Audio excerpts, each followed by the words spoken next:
Drug free देवभूमि अभियान के तहत पिथौरागढ़ पुलिस को बड़ी सफलता मिली। एसपी रेखा यादव के निर्देशन पर चलाए जा रहे सघन चेकिंग अभियान में थाना थल व थाना नाचनी पुलिस की संयुक्त टीम ने कक्कड़ सिंह बैंड पर एक व्यक्ति को रोकने का प्रयास किया तो वह भागने लगा। शक के आधार पर तलाशी में उसके कब्जे से 867 ग्राम अवैध चरस बरामद हुई। गिरफ्तार आरोपी की पहचान कमल सागर पुत्र स्वर्गीय पप्पू सागर निवासी मंगल पड़ाव नैनीताल के रूप में हुई।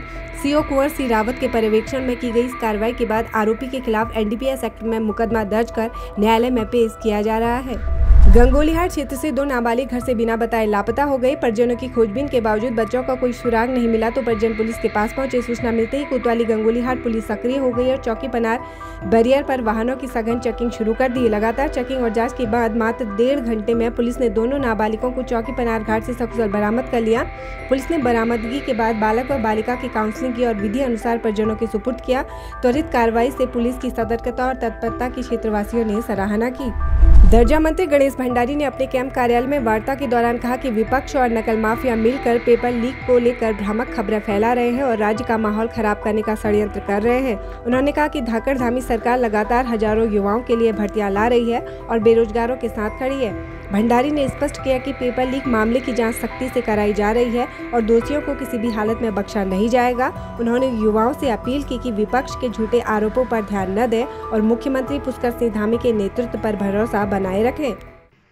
देश का सबसे बड़ा सख्त नकल विरोधी कानून इस प्रदेश में लागू किया है और जिसके माध्यम से इन 4 वर्षों में 25,000 युवाओं को, बेरोजगार युवाओं को सरकारी नौकरी देने का काम धाकड़धामी की सरकार ने किया है। और इन 25,000 नियुक्तियों में कहीं पर भी ये न कहीं पर कोई विवाद हुआ, न कहीं पर कोई कानूनी लड़ाई हुई। निर्विवाद रूप से 25,000 नौकरियां देने का काम किया था और कुछ तथाकथित विपक्षियों को, नकल माफियाओं को और जो ये कोचिंग सेंटर हैं उन लोगों को ये सख्त नकल कानून रास नहीं आ रहा है, उनको फंस नहीं पा रहा है।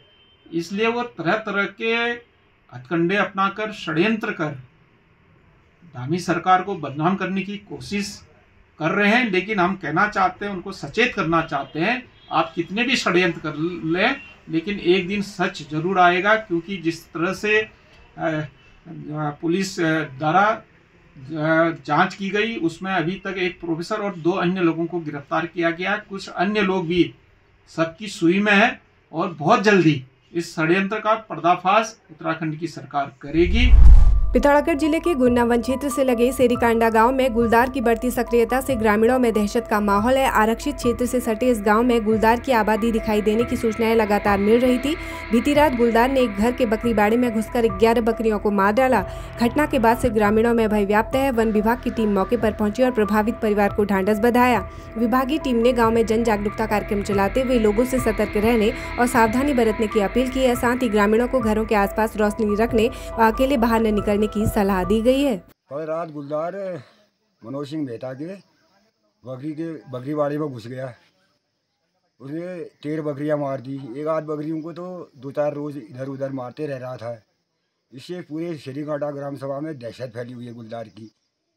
शासन और प्रशासन से ये कहना चाहता हूँ कि इस गुलदार का कुछ बंदोबस्त किया जाए जिससे गांव वाले थोड़ा भय के माहौल से मुक्ति पा सके। पिथौरागढ़ शहर में आज सस्ता गल्ला व्यापारियों ने सोरघाटी सस्ता गल्ला विक्रेता संगठन के बैनर तले जोरदार प्रदर्शन किया। व्यापारियों ने जुलूस निकालकर मानदेय व पुराने बिलों के बकाया भुगतान की मांग उठाई। उनका कहना था लंबे समय से मानदेय और बिलों का भुगतान नहीं होने से वे आर्थिक संकट का सामना कर रहे हैं। प्रदर्शनकारियों ने जिलाधिकारी को ज्ञापन भेजकर जल्द कार्रवाई की मांग की। उन्होंने चेतावनी दी कि यदि शीघ्र समाधान नहीं हुआ तो आंदोलन को और तेज किया जाएगा।